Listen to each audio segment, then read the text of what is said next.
കാശിനാഥൻ ഭാഗം 52. രചന അവതരണം ദിവ്യരാജ്. സാറേ, ഒരു കേസിന്റെ ഫയൽ തിരയുന്നതിനിടെയാണ് പിന്നിൽ നിന്നൊരു നേർത്ത വിളി കേട്ട് നന്ദൻ തിരിഞ്ഞു നോക്കിയത്. 19 കഴിഞ്ഞ് പ്രായമുള്ള ഒരു സുന്ദരിയായ സ്ത്രീ. നല്ല ഉയരവും അതിന് കണക്കിന് മാത്രം തടിയുമുള്ളവർ. കഴുത്തിൽ നേർത്തൊരു കുരിശുമാലയും കയ്യിൽ ഒരു കൊന്തയുമായാണ് അവരകത്തേക്ക് വന്നത്. ആരാ? നന്ദൻ അവരെ കണ്ടിട്ട് മനസ്സിലാവാതെ എടുത്ത വായ്ക്ക് ചോദിച്ചു. ഞാൻ എൻ്റെ മോനെ കൊണ്ടുപോവാൻ വന്നതാ, വിക്ടർ ജോൺ. സാറ് രാവിലെ വിളിച്ചിരുന്നു. പോലീസ് സ്റ്റേഷനിൽ കയറിയ അങ്കലാപ്പും ഭയവും അവരുടെ മുഖത്തുണ്ടായിരുന്നു. ഇരിക്കണം. അത് പറയുമ്പോൾ തെല്ലൊരു മടിയോടെ തൊട്ടടുത്ത് കിടന്ന ചെയറിലേക്ക് ഇരുന്നവർ. അയാളുടെ ചോദ്യഭാവത്തിൽ നോക്കുമ്പോൾ വിക്ടർ മരിച്ചുപോയ അമ്മയെക്കുറിച്ച് പറഞ്ഞതേപ്പറ്റി വൈശു അവനോട് സൂചിപ്പിച്ചതായിരുന്നു മനസ്സിൽ. ഞാൻ അവൻ്റെ അമ്മച്ചിയാ സാറേ, യാതൊരു സങ്കോചവും കൂടാതെ പറഞ്ഞതും. അവര് പറയുന്നത് കേട്ടതേ നെറ്റിച്ചുളിച്ചവൻ. അമ്മച്ചിന്ന് പറയുമ്പോൾ വീണ്ടും അവരെ തന്നെ നോക്കി. അമ്മ മെല്ലെ പുഞ്ചിരിച്ചു. പക്ഷേ അയാൾ പറഞ്ഞത് അമ്മ മരിച്ചു എന്നാണല്ലോ. സംശയം ഉള്ളിൽ വയ്ക്കാതെ അപ്പോൾ തന്നെ ചോദിച്ചവൻ. ഞാൻ രണ്ടാനമ്മയാ സാറേ. കൂസലില്ലാതെ അവരത് പറയുമ്പോൾ അത് ശരി, അങ്ങനെ വരട്ടെ എന്നൊരു ഭാവമായിരുന്നു നന്ദന്റെ മുഖത്ത്. മോനെ ഇന്നലെ പോലീസ് പിടിച്ചത് എന്തിനാന്ന് രാവിലെ വിളിച്ചപ്പോൾ പറഞ്ഞല്ലോ.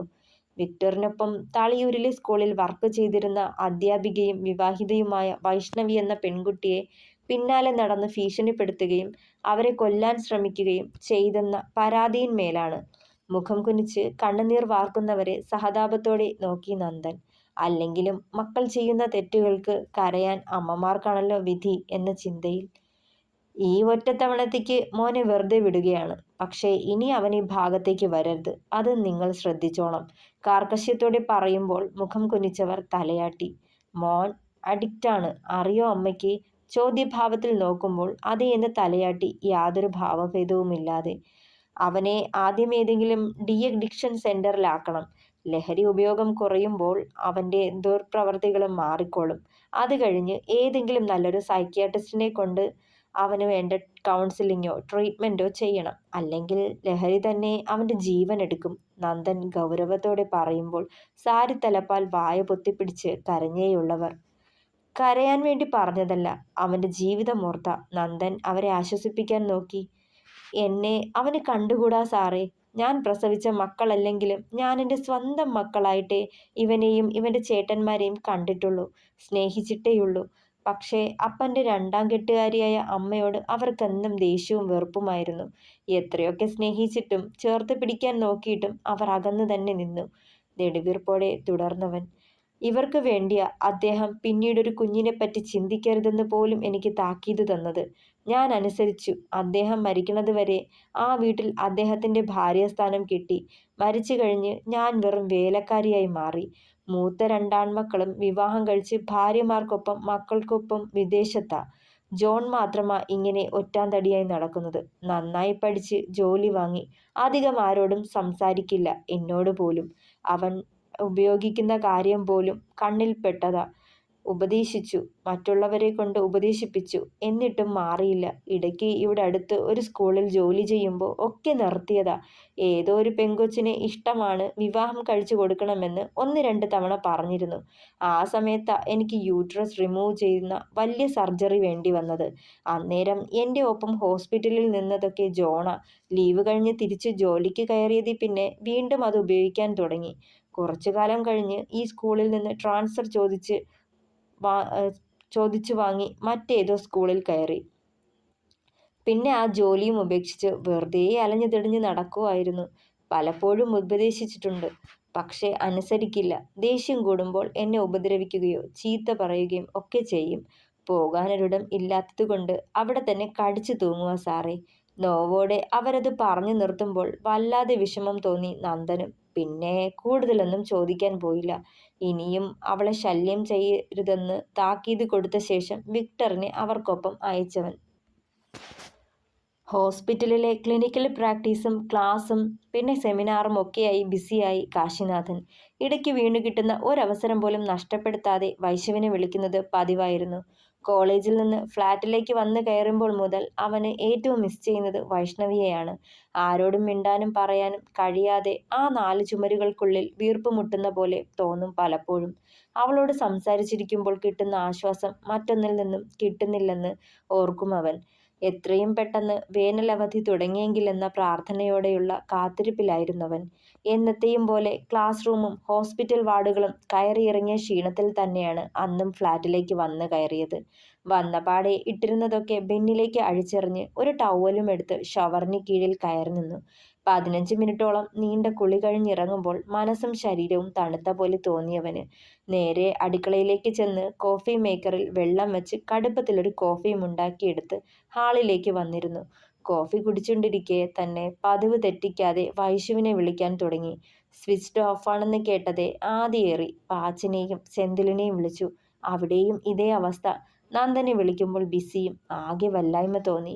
സാധാരണ ഒരു നിമിഷം പോലും ഫോൺ സ്വിച്ച് ഓഫ് ചെയ്യാത്തവരാ. എപ്പോൾ വിളിച്ചാലും കിട്ടുന്നതുമാ. ഇന്നിപ്പോൾ എന്തു പറ്റിയോ ആവോ. ആദിയോടെ നെഞ്ചു തടവിക്കൊണ്ട് വൈശുവിൻ്റെ അച്ഛനെ വിളിക്കാൻ ഒരുങ്ങുമ്പോഴാണ് കോളിംഗ് ബെല്ലടിക്കുന്ന ശബ്ദം കേട്ടത്.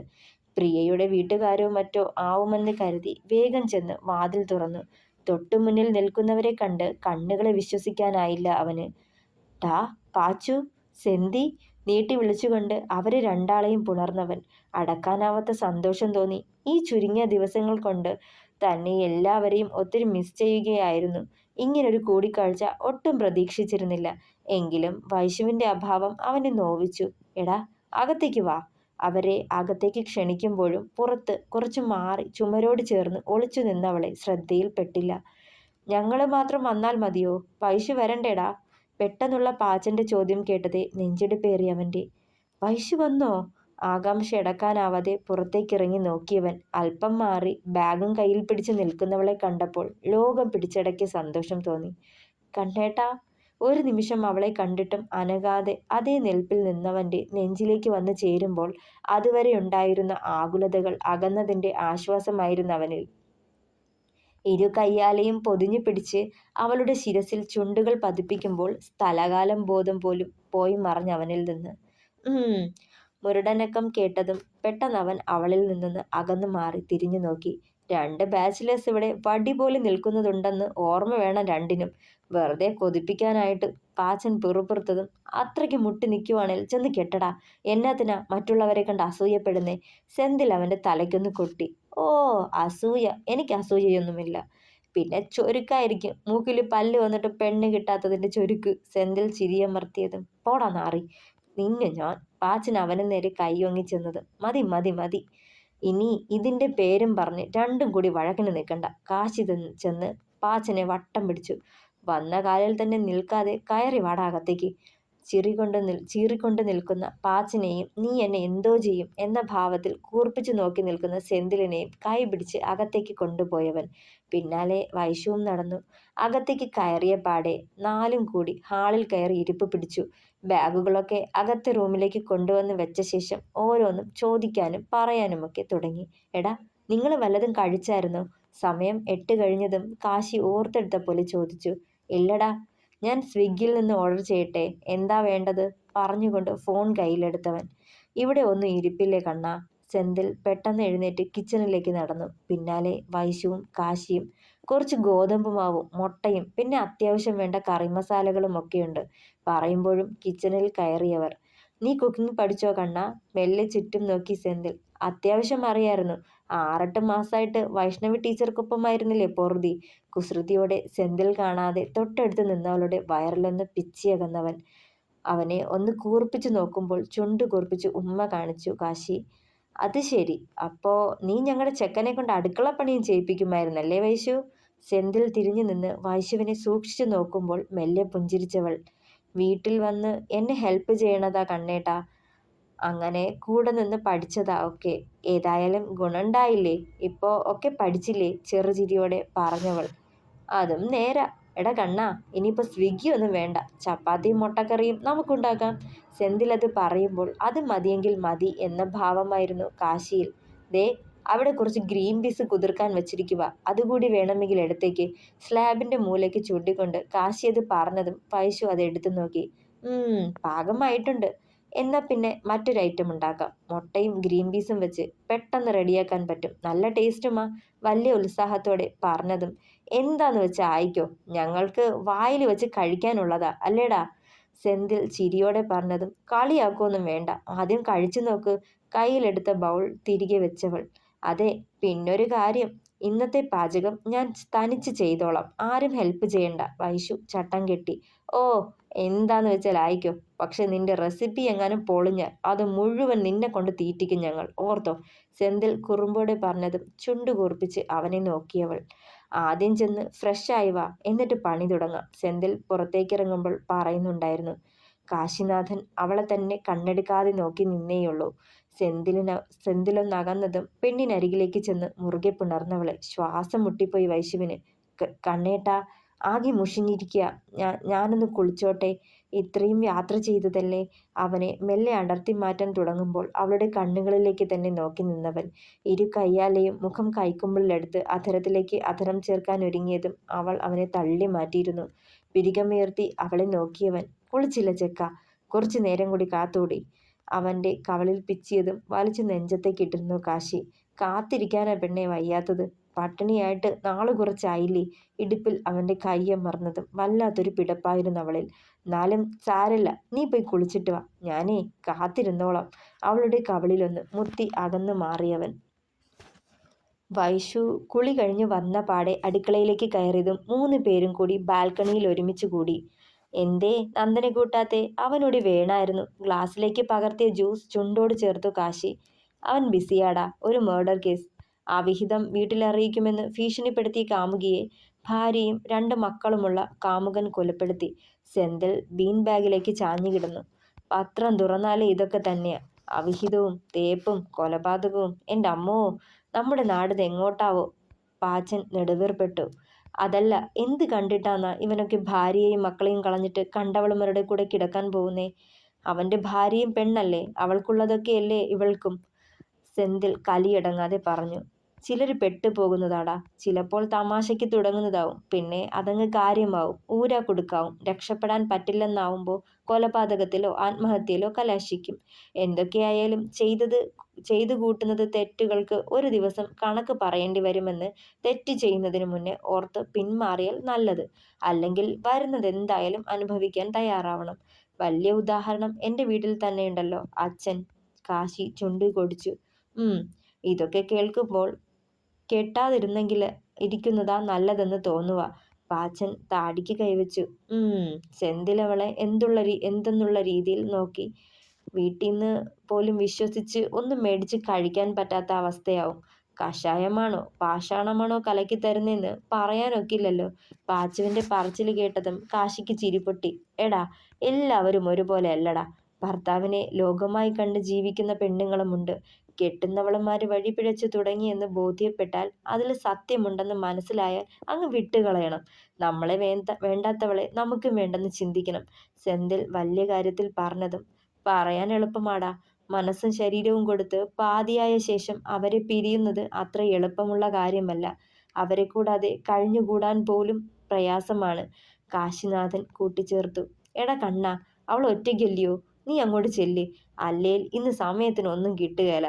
സെന്തിൽ ഹാളിലേക്കൊന്ന് എത്തി നോക്കി. തുറന്നിട്ട കിച്ചണിൽ തട്ടുമുട്ടും കേൾക്കുന്നുണ്ടായിരുന്നു അപ്പോഴും.